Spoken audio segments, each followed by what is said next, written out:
Hello and welcome to Build Back Better. Thanks for tuning in to another conversation from us here at For the Region. Today I'm delighted to be talking to Ant Flanagan from Gower Power about their community energy project on the Gower Peninsula and an upcoming offer for customers in the region to get involved with local energy supply. Welcome, Ant. Thanks for joining. Hi. Talk to us a little bit about your background, Ant, and where Gower Power has come from, what's been the journey, and what motivates you to get involved in community energy? Yeah, so Gower Power's been around quite a few years now. We originally fell out of literally looking at a project where we were, my family bought some land actually to set up a small holding. And we were looking at, farming some land, which was as a direct result of our concerns of how poor access to locally produced and organic food there was in the Swansea area, and we just wanted to grow some food and also involve other people in growing that food. And we bought some land, and we're working out, how we should farm it, and one of the fields was very wet and had electricity pylons going over it, and someone said, well, why it's not going to be any good for growing anything, you could put some sheep on it, why don't you do a solar project, because that that'd be a nice little income earner for the farm. You obviously get the benefits of creating renewable energy, and then you could still keep sheep under solar panels. So what turned out to sort of as a fairly kind of in the pub conversation actually turned into a little business. So as we tried to get planning permission on that solar farm and that farm, and it didn't actually work out there. But the process of going through that and finding funds to do that got me really interested in the renewable energy sector, and I came to understand how you could basically we've got fantastic natural resources in Swansea and in South Wales. And I also came to learn that a lot of the solar assets weren't community owned at the time. So Gower Power sort of evolved out of sort of my learning about the lack of community ownership of renewables and how good the area actually is for solar. And so we basically started putting together projects. We were approached by a couple of different entities, commercial entities that wanted a community angle to their projects. So we developed a few partnerships. Before you know it, we ended up involved in sort of solar projects in Swansea and then in England as well. We pulled together a bit of a portfolio of projects, some of which sort of ended up in other people's ownership, others which we've stayed involved with. Yeah, and that's how it originated. And then our latest project is actually not so much about generating electricity, but about how people can buy it and how consumers and businesses can now buy electricity from one of our solar farms on Gower. So that's really interesting. I mean, in a lot of the conversations that Zoe and I have about keeping local spend within the region. We talk about procurement a lot and the importance of buying local as individuals, as responsible consumers and as businesses. And energy supply is one of those really big leakages of money out of the region. And if you talk to some of the big housing associations and other kind of larger organisations, they'll say that as hard as they can work to buy a lot of stuff locally, energy is one of those things that you just can't. So I guess that's what you're seeking to address and enable more of us to keep that spending in the region. Absolutely. And you're absolutely right. It's very difficult. I mean, until relatively recently, the entire energy marketplace was controlled by very few companies.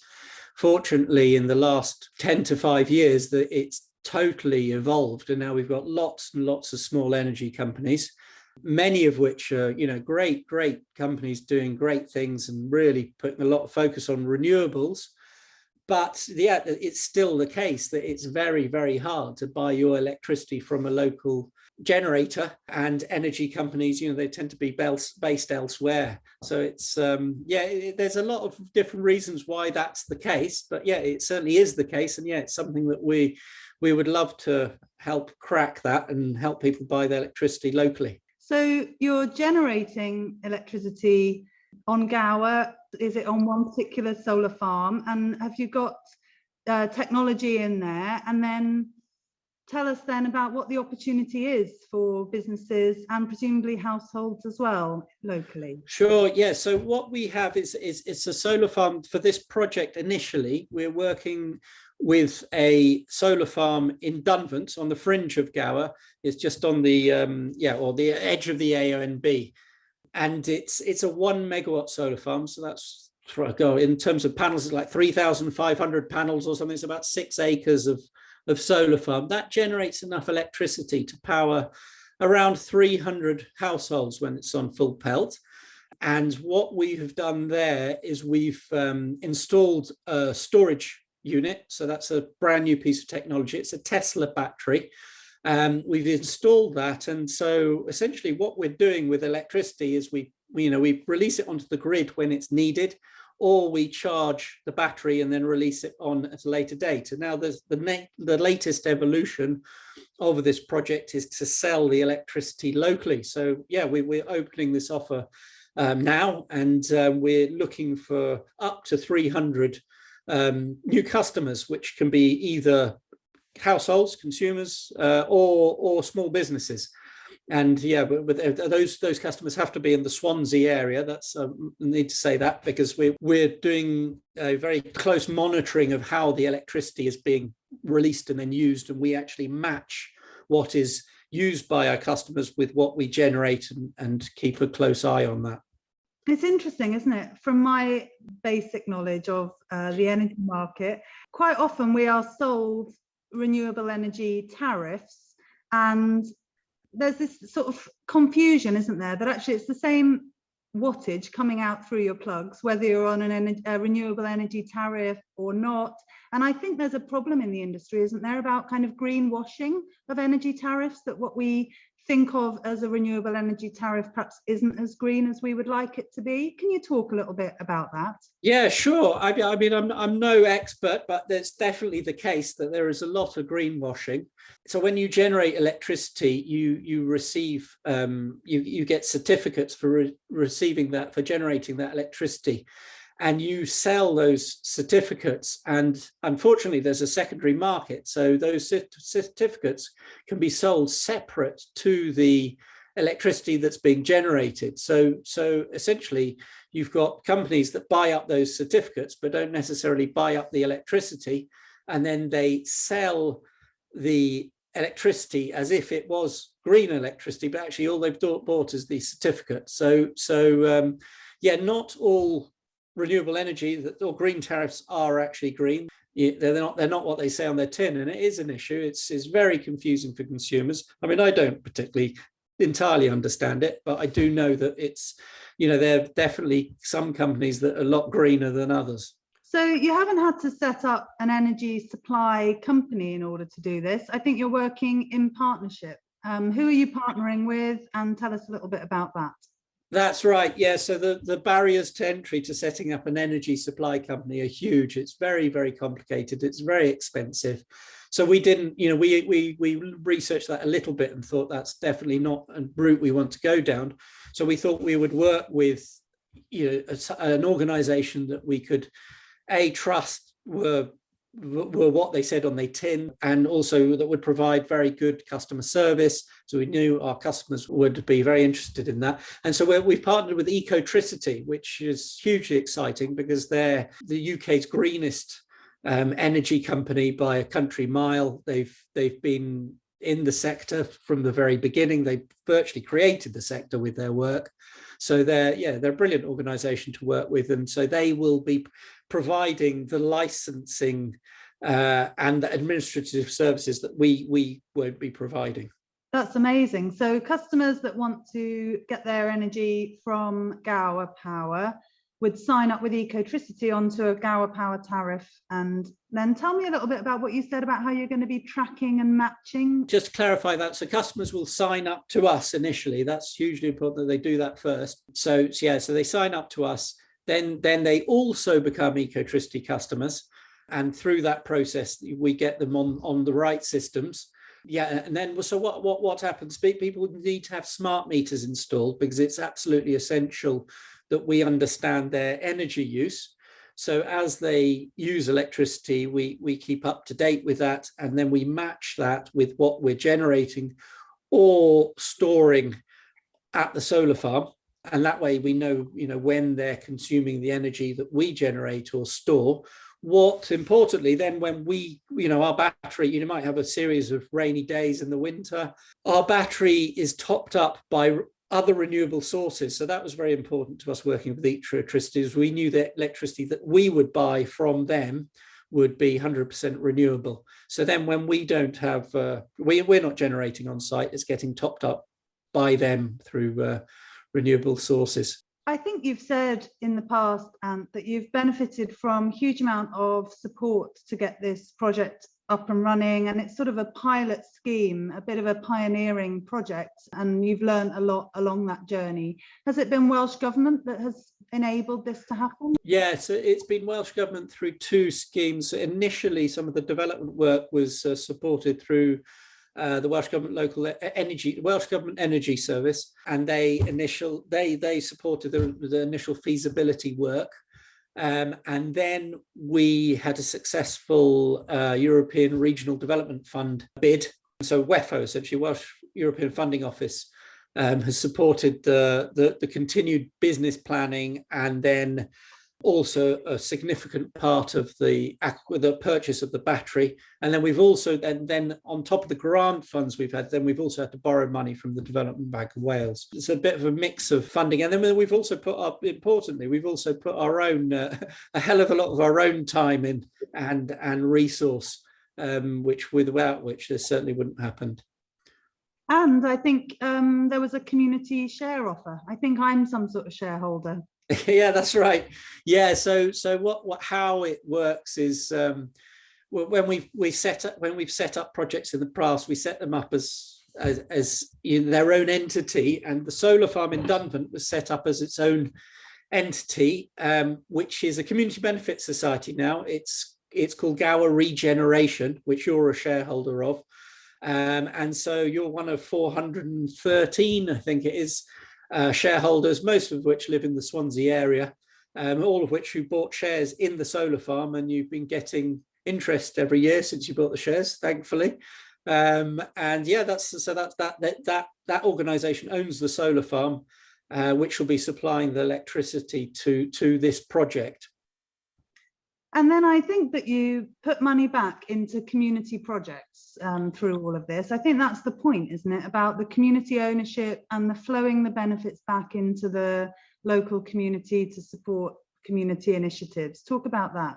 Yeah, absolutely. Yeah, so that it essentially works in a couple of different ways. So, we encourage as many local people to invest in the projects. Those people get offered a return on their investment, but the projects tend to make more money than that return, and that return is actually capped. So when we do a share offer, we say, right, we'll try and offer you about 5% interest, and the projects tend to perform better than that. So we pay the interest out to the members of the community, and then there's a surplus, and that's where more money essentially gets spent down into the community. And so with different projects, we've set up essentially like community benefit funds. So they spill into a fund that's then managed by sort of different representatives of we've got Mary who works for us, and also Alex Bahari who works at Swansea Council Voluntary Services. She sits on a panel, and one of the other Gower Power directors, and they assess grant applications, and the main focus has actually been around food growing for the last year or two for the funds we've been distributing, which is great, because that's kind of goes back to why I originally set up Gower Power. So it's great to be spilling it into that level of the economy, because that is the backbone. I mean, where you get your food from is the very backbone of any economy. So it's great to be supporting that type of initiative. Absolutely, and it's just a virtuous cycle, isn't it? You mentioned earlier on that a lot of the solar farms across our region actually aren't in community ownership, and that's different across England. Is that the case? Yeah, unfortunately not. Yeah, when Yeah, but basically over the, I mean, I can't remember the specific year, but there was a certain point in time where suddenly solar farms started popping up all over the shop, and everyone would have noticed them. They all suddenly, every time you got on a train, you'd see one out the window. And most of the development was, the vast majority was commercially developed. In England, the community energy sector was a bit more on the ball, and they developed a far more solar farms in England that went into community ownership. Unfortunately, in Wales, we were we weren't quite as quick off the mark. So the solar farms in Wales, at least, all the ones I know of, or pretty much all of them, have ended up in commercial ownership. That bar are very few. So it's a bit of a shame, because obviously then the income, all income goes straight to those commercial entities, and many of those, and some of them are, they're not even owned by UK companies or pension companies. They've got foreign owners, and it's a natural asset being depleted. There could be so much more for the locality wherever those are located, let alone the nation. Yeah. It sounds as though you've been on a huge journey, a learning journey, really, Ant, over the last few years. What advice would you have for communities that are thinking perhaps they could set up their own solar farm, they could generate energy, and they could sort of follow in your footsteps? Oh, it's a tricky one, because it's a very difficult time. I mean, when I got into it, I think I was at the tail end of when it was really, really possible to create and build assets, and that was partly because of the subsidy regime at the time. Now the subsidies have gone. There's a need to develop stuff at scale to make it work. There's some fantastic community energy organisations already in Wales now. So they've developed many around wind initially, but then EGNI has evolved fantastic, and they're putting solar all over public buildings and all over the place. So they're a brilliant organisation. So for someone setting up from scratch, I think it's quite a difficult. You're faced with a different set of circumstances than I was, and people who were community energy organisations in England were at the time when we set them up. So I think it has to be very more focused, as in how energy actually gets used. So rather than just generating because renewable energy is needed, actually there needs to be a use for the electricity. So if there is a public building or a building that's or an energy user and an opportunity to develop something next to a high energy user, then that's where the opportunity lies, rather than just putting electricity onto the grid. So I think it's a challenging time for community energy organisations, but there's still support out there. People interested, they should just research, get in touch with Community Energy Wales. They're developing projects. Get in touch with EGNI. And just have a scope around as to what organisations exist in their area already, and see if they can tap into what they're doing and learn from some of the mistakes that we've made along the way, I suppose. Yeah, I'm glad you've mentioned EGNI. I think they're doing fantastic work, and it is about trying to develop these things in collaboration and partnership with, as you say, the existing organisations that are doing such great work across our region. And I appreciate what you've said there about the kind of private wire opportunities. So if you've got a large energy user, and it's interesting to think about potentially future eco-housing developments and things like that could set up energy generation specifically for the needs of a development site on that kind of. Well, absolutely. I think that's where there's definitely an obvious, in any sort of construction development, that it's just bonkers that anything should be built ever from now on, from ages ago, without renewable energy being, solar on the roofs. I mean, I just drove through Pennard Estate, just near where I live. I drove past the new housing development and saw how few solar panels are on the new estate, and it was just heartbreaking. That's a new development that, lost opportunity. So if there's any sort of development, there has to be renewable energy on it. There has to be solar on it. Yeah, we'd love to see much more of that, and it's part of the City Deal vision as well, homes as power stations. So we're all looking forward to seeing that actually rolled out across our region, because it's a massive opportunity. People say it rains a lot in Wales, but we do have a lot of sunshine as well. That's true. That's true. Yeah, it's intermittent. So we're planning an event with you on the 6th of May, and anyone listening to this discussion now, we would really encourage you to come along and find out more on the 6th of May. Head over to the For the Region Eventbrite page and register for that discussion. And we're hoping that all of you can come and help us figure out how we can support Gower Power to launch this successfully and get 300 households and businesses signed up for local energy supply. And hopefully some of you will be living in the right area and be able to take advantage of this opportunity. What do you think are the benefits, Ant? Why should someone get involved? It is where things need to go, really. We need to be buying our electricity. We need to be buying everything that we can locally. So this is a new opening of an opportunity to do that. It is, you know, that's the forefront of the energy revolution will be based around local generation and consumption. So you know, it'd be great to get people involved to support the project. They'll, you know, you'll be getting your electricity locally. You'll be supporting community energy organizations. You know the idea is to localize the benefit. You know, you might learn something along the way. But yeah, I suppose that the event is, that's the beauty of this event, is we'll have an opportunity to answer any questions about it and go into a few of the technical details. There'll be people coming along who have far more knowledge of that side than I do. Yeah, we can explore, you know, the idea, the potential future for it as well, and how we can scale it up so other communities can benefit too. Brilliant. Well, I'll encourage anyone listening to come along to that event. Even if you don't live in the Swansea area, you're very welcome to come and listen and learn and contribute your thoughts to that.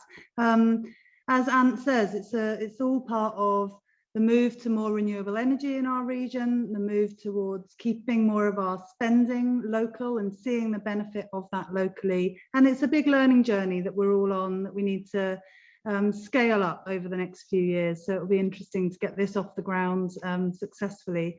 Thanks so much, Ant, for coming and talking to us about it. It does sound like you've been through a challenging time of learning and figuring all this out. It's not simple by the sounds of it, and one of those things that takes years and years to make it happen. So it's really exciting to see this supply offer launching, and we're delighted to be able to support.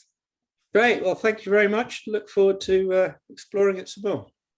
So tune in then to this event via Eventbrite on the 6th of May, and we'll continue the conversation then. But for now, thanks so much for listening to this episode of Build Back Better, and we'll see you again next week for another conversation with inspiring people across our region doing amazing things to help us build a flourishing future for everyone. Thanks again. Bye for now.